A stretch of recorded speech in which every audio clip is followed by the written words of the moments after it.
Esther, chapter 2. After these things, when the wrath of King Ahasuerus was appeased, he remembered Vashti and what she had done, and what was decreed against her.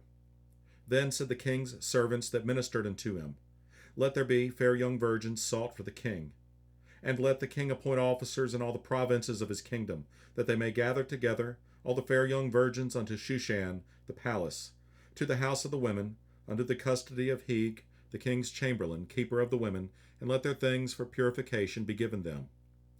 And let the maiden which pleaseth the king be queen instead of Vashti. And the thing pleased the king, and he did so.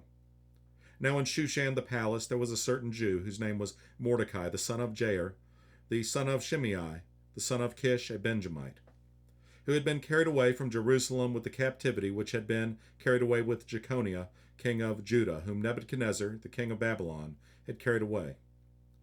And he brought up Hadassah, that is, Esther, his uncle's daughter, for she had neither father nor mother, and the maid was fair and beautiful, whom Mordecai, when her father and mother were dead, took for his own daughter. So it came to pass, when the king's commandment and his decree was heard, and when many maidens were gathered together unto Shushan the palace, to the custody of Hegai, that Esther was brought also into the king's house to the custody of Hegai, keeper of the women.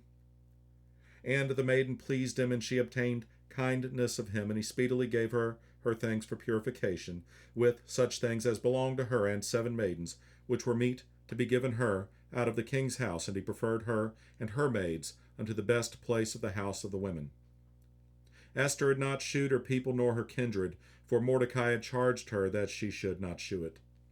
And Mordecai walked every day before the court of the women's house, to know how Esther did, and what should become of her. Now when every maid's turn was come to go in to King Ahasuerus, after that she had been 12 months, according to the manner of the women. For so were the days of their purifications accomplished, to wit, 6 months with oil of myrrh, and 6 months with sweet odors, and with other things for the purifying of the women.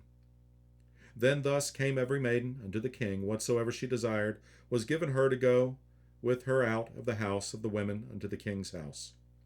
In the evening she went, and on the morrow she returned into the second house of the women, to the custody of Shaagahaz, the king's chamberlain, which kept the concubines. She came in unto the king no more, except the king delighted in her, and that she were called by name.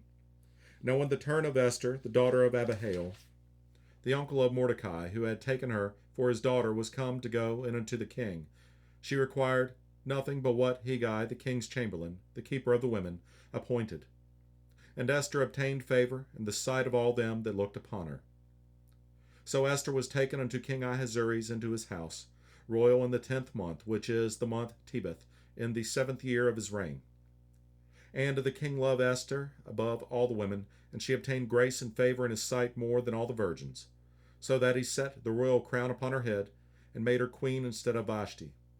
Then the king made a great feast unto all his princes and his servants, even Esther's feast. And he made a release to the provinces, and gave gifts according to the state of the king. And when the virgins were gathered together the second time, then Mordecai sat in the king's gate. Esther had not yet shewed her kindred nor her people, as Mordecai had charged her, for Esther did the commandment of Mordecai, like as when she was brought up with him. In those days, while Mordecai sat in the king's gate, 2 of the king's chamberlains, Bigthan and Teresh, of those which kept the door, were wroth, and sought to lay hand on the king Ahasuerus. And the thing was known to Mordecai, who told it unto Esther the queen, and Esther certified the king thereof in Mordecai's name. And when inquisition was made of the matter, it was found out. Therefore they were both hanged on a tree, and it was written in the book of the Chronicles before the king.